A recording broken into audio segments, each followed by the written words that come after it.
दोस्तों, जब भी हम क्रिकेट मैच देखते होंगे तो हमें ग्राउंड में 4-5 पिच दिखते होंगे, परंतु मैच तो एक ही पिच पे होता है। तो बाकी सब पिच को किस लिए बनाया जाता है? और सिलेंडर के स्ट्रिप पे जो ये नंबर लिखा हुआ होता है उसका मतलब क्या होता है? और क्या आपको पता है कि दुनिया की सबसे गहरी समुद्री खाई यानी कि मरियाना ट्रेंच की गहराई इतनी ज़्यादा है कि उसके अंदर दुनिया का सबसे बड़ा पहाड़ यानी कि माउंट एवरेस्ट भी डूब सकता है। ऐसे ही गजब के फैक्ट आज की वीडियो में आप जानोगे। तो अगर आप हमारे चैनल पर नए हो तो इसे सब्सक्राइब कर लीजिए और बगल के बेल आइकन को भी दबा दीजिए। नंबर 15। नॉर्थ कोरिया के लोग सोचते हैं कि इंद्रधनुष ऐसे आकार में इसलिए दिख रहा है क्योंकि उनके सर्वोच्च और महान नेता किम जोंग उन ने इंद्रधनुष के एक छोर से दूसरे छोर तक यात्रा की थी। आपको सुनने में अजीब लग रहा होगा और हंसी भी आ रही होगी कि लोग ऐसा कैसे सोच सकते हैं, पर इसमें वहाँ के लोगों की कोई गलती नहीं है, क्योंकि वहाँ के महान लीडर्स अपने आप को महान बताने के लिए लोगों के दिमाग में कुछ भी डाल सकते हैं, जैसे कि ये। नंबर 14। दोस्तों, क्या आपको पता है कि आप कभी भी अपने नाक को बंद करके गुनगुना नहीं सकते हो? अगर आपको इस बात पे यकीन नहीं हो रहा तो अपने हाथों से अपने नाक को दबाइए और गुनगुनाने की कोशिश कीजिए। नंबर 13। एक बार इस इमेज को देखिए। इस इमेज में जो रेड कलर से इंक की हुई जगह है उसे रिंग ऑफ फायर कहते हैं, क्योंकि इस जगह पे दुनिया के सबसे ज़्यादा एक्टिव ज्वालामुखी हैं और अर्थ के टेक्टोनिक प्लेट भी सबसे ज़्यादा इसी जगह पे हिलते हैं और दुनिया के 90% भूकंप भी इसी जगह पे आते हैं। नंबर 12। दोस्तों, फेसबुक को तो हम सभी जानते होंगे, पर क्या आप ये जानते हैं कि फेसबुक में सबसे पहला निवेश पेपल के को फाउंडर पीटर थियल ने किया था, जिन्होंने सन 2004 में $5 लाख का निवेश किया था फेसबुक पे, और उसी से फेसबुक की शुरुआत हुई थी। नंबर 11। दोस्तों, जब भी हम क्रिकेट मैच देखते होंगे तो हमें ग्राउंड में काफ़ी सारी पिच देखने को मिलती होंगे, जिसे देख के हम यही सोचते होंगे कि मैच तो एक ही पिच पे हो रहा है, तो बाकी सारी पिच को किस कारण से बनाया गया होगा। तो कई लोग सोचते होंगे कि अगर एक पिच खराब हो जाए तो मैच को दूसरे पिच पे स्टार्ट किया जा सके, इसलिए। अगर आप भी ऐसा सोचते हैं तो आप बिल्कुल ही गलत सोचते हैं। दरअसल सभी पिच को अहम कारणों से बनाया जाता है, और वो यह है कि अगर कोई टीम नेट प्रैक्टिस कर रही हो तो उसके लिए एक अलग पिच होती है, और अगर कोई घरेलू क्रिकेट मैच चल रहा हो तो उसके लिए एक अलग पिच होती है, और अगर कोई इंटरनेशनल क्रिकेट मैच हो रहा हो तो उसके लिए एक अलग पिच होती है। और आपके नॉलेज के लिए बता दूं कि अगर कोई इंटरनेशनल क्रिकेट मैच हो रहा हो तो मैच उसी पिच पे हो सकता है जिसे कि इंटरनेशनल मैच के लिए बनाया गया हो। वो क्रिकेट मैच दूसरे पिच पे हो ही नहीं सकता है। नंबर 10। दोस्तों, क्या आप सभी को पता है कि पोकेमॉन अब तक की सबसे अधिक कमाई करने वाली मीडिया फ्रेंचाइजी है, जिसने कि $95 बिलियन यानी कि इंडियन रुपीस में लगभग 6,77,000 करोड़ रुपए की कमाई की है अब तक, जो कि स्टार वॉर्स, मिकी माउस और मार्वल जैसी मीडिया फ्रेंचाइजी से भी काफ़ी ज़्यादा है। और आप इस चार्ट में देख सकते हो कि दुनिया की सबसे अधिक कमाई करने वाली मीडिया फ्रेंचाइजी कौन कौन सी है। नंबर 9। दोस्तों, क्या आप सभी जानते हैं कि आखिर वो कौन सा देश है जहां दुनिया में सबसे ज़्यादा पीने लायक पानी है? अगर नहीं तो चलिए मैं आपको बताता हूँ। उस देश का नाम है ब्राज़ील। ब्राज़ील में कुल 8,233 घन किलोमीटर पीने योग्य पानी है, और सच में प्रकृति की तरफ से सबसे ज़्यादा तोहफे मिले हैं ब्राज़ील को।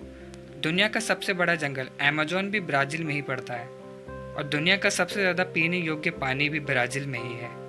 नंबर 8। स्पेक्ट्रोफोबिया नाम की एक बहुत ही अजीबोगरीब बीमारी है, और ये बीमारी अगर किसी भी इंसान को हो जाती है तो उसे शीशे में देखने से डर लगता है, क्योंकि जब भी वो शीशे में देखता है तो उसे इल्यूजन होने लगता है। उसे लगता है कि जैसे शीशे में कोई भूत हो, या फिर उसे अपना चेहरा अजीबोगरीब दिखने लगता है शीशे में, या फिर वो जब भी शीशे में देखता है तो उसे लगता है कि लोग उसकी रिस्पेक्ट नहीं करते हैं, लोग उसकी परवाह नहीं करते हैं, इसलिए उसका आत्मसम्मान कम हो जाता है शीशे में देखने की वजह से, इसलिए उन्हें डर लगता है ना कितनी ज़्यादा अजीबोगरीब बीमारी।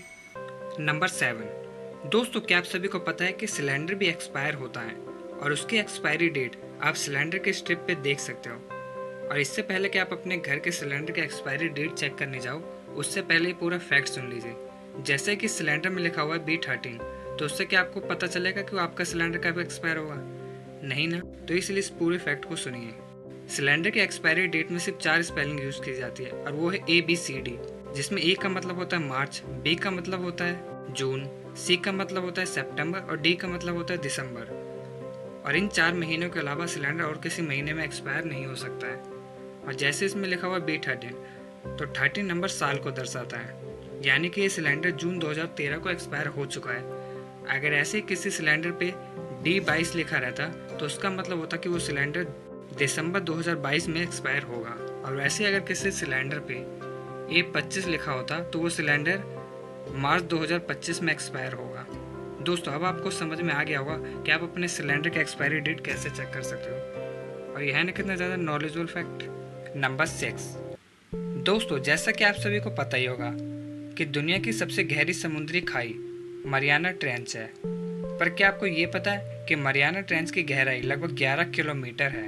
और उससे भी इंटरेस्टिंग फैक्ट यह है कि मरियाना ट्रेंच के अंदर दुनिया का सबसे बड़ा पहाड़ यानी कि माउंट एवरेस्ट भी डूब सकता है, क्योंकि माउंट एवरेस्ट की ऊंचाई 8.8 किलोमीटर है और मरियाना ट्रेंच की गहराई 11 किलोमीटर। यह है ना कितना ज़्यादा इंटरेस्टिंग फैक्ट। नंबर 5। मिली श्रीधर चिलाल नाम के इस व्यक्ति से, और इस व्यक्ति के नाम पे एक बहुत ही अजीब वर्ल्ड रिकॉर्ड है, और वो रिकॉर्ड यह है कि इन्होंने अपने नाखून को लगभग 909 सेंटीमीटर तक लंबा कर लिया था। क्यों, हैरान रहेगा ना इतने लंबे नाखून देख के। और पता नहीं इन्होंने अपने नाखून को मेंटेन कैसे किया होगा, कैसे देखभाल की होगी इतने दिनों तक अपने नाखून की।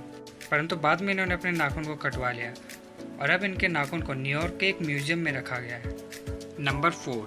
फ्रेडी द ग्रेट डेन नाम के इस कुत्ते को देखिए। ये कुत्ता दुनिया का सबसे बड़ा कुत्ता है, और आपको यकीन नहीं होगा कि अगर ये कुत्ता अपने 2 पैरों पर खड़ा हो जाए तो इसकी हाइट 7 फीट 6 इंच होगी।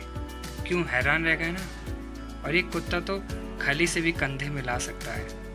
नंबर 3। बिल गेट्स ने सन 1994 में दुनिया के सबसे अमीर व्यक्ति बनने से ठीक पहले $30 मिलियन की एक किताब खरीदी, जिसका नाम है कोडेक्स लिसेस्टर। यानी कि 200 करोड़ रुपए में बिल गेट्स ने इस किताब को खरीदा। अब आप सोच रहे होगे कि सच में अमीर लोग अपना पैसा उल्टी सीधी चीज़ों में बर्बाद कर देते हैं, परंतु ये सोचने से पहले इस किताब के लेखक का नाम जान लीजिए। इस किताब को लियोनार्डो दा विंची ने लिखा है, और इस किताब में उन्होंने अपनी काफ़ी सारी कला, पुनर्जन्म और काफ़ी सारी थ्योरीज को लिखा है। अब आपकी सोच बदल गई होगी इस किताब के बारे में। अब मैं ये तो नहीं जानता कि इस किताब की वैल्यू 200 करोड़ है कि नहीं, पर इस किताब को लियोनार्डो दा विंची ने लिखा है, तो ये किताब सच में बहुत ही ज़्यादा स्पेशल होगी। नंबर 2। अब एक बार जरा इस इंटरेस्टिंग फैक्ट को सुनिए। चाइना में एक व्यक्ति के हिसाब से 130 पेड़ हैं, यानी कि चाइना में प्रति व्यक्ति 130 पेड़ हैं, और वहीं यूएस में एक व्यक्ति के हिसाब से 699 पेड़ हैं, और रसिया में एक व्यक्ति के हिसाब से लगभग 4826 पेड़ हैं, जो कि बहुत ही ज़्यादा है। और सिंगापुर और सऊदी अरब जैसे देशों में एक व्यक्ति के हिसाब से 1 से भी कम पेड़ हैं। और अगर हम भारत की बात करें तो भारत में एक व्यक्ति के हिसाब से लगभग 28 पेड़ हैं, जिसकी तुलना अगर हम चाइना, यूएस और रसिया से करें तो काफ़ी कम होती है। इसलिए हमें हमारे देश में जंगलों की खास देखभाल करनी पड़ेगी और ज़्यादा से ज़्यादा पेड़ लगाने पड़ेंगे। और अब आप सोच रहे हो कि सिंगापुर और सऊदी अरब में इतने कम पेड़ क्यों हैं। सऊदी अरब में तो खैर उपजाऊ ज़मीन ही नहीं है, वहाँ पर तो ज़्यादातर रेगिस्तान ही है, और सिंगापुर में तो ज़मीन है ही नहीं। नंबर 1। दोस्तों, जैसा कि हम सभी जानते होंगे कि भारत में पुराने समय में लोग चारकोल से दांत साफ किया करते थे, यानी कि लकड़ी को जला के जो उसकी राख और जो उसके टुकड़े बच जाया करते हैं, उससे पुराने ज़माने में लोग दांत साफ किया करते थे। और उसी को लेकर सन 1917 में कोलगेट कंपनी ने भारत के लोगों का मजाक उड़ाया था। कोलगेट कंपनी ने कहा था कि ऐसे पुराने नुस्खे छोड़ो और हमारे कोलगेट को इस्तेमाल करो, इससे आपके दांत अच्छे से साफ होंगे। परंतु सन 2017 में कोलगेट कंपनी ने अपने टूथपेस्ट में चारकोल को शामिल किया और महंगे दाम पे अपने कोलगेट को बेचा। क्यों? क्योंकि कोलगेट कंपनी भी समझ गई कि चारकोल से हमारे दांत अच्छे तरीके से साफ हो जाते हैं और ये हमारे दांतों के लिए लाभदायक भी है। और इसे भारतीय पूर्वजों ने बहुत समय पहले ही महसूस कर लिया था, और जितना समझदार हम हमारे पूर्वजों को समझते हैं वो उससे कहीं ज़्यादा समझदार थे।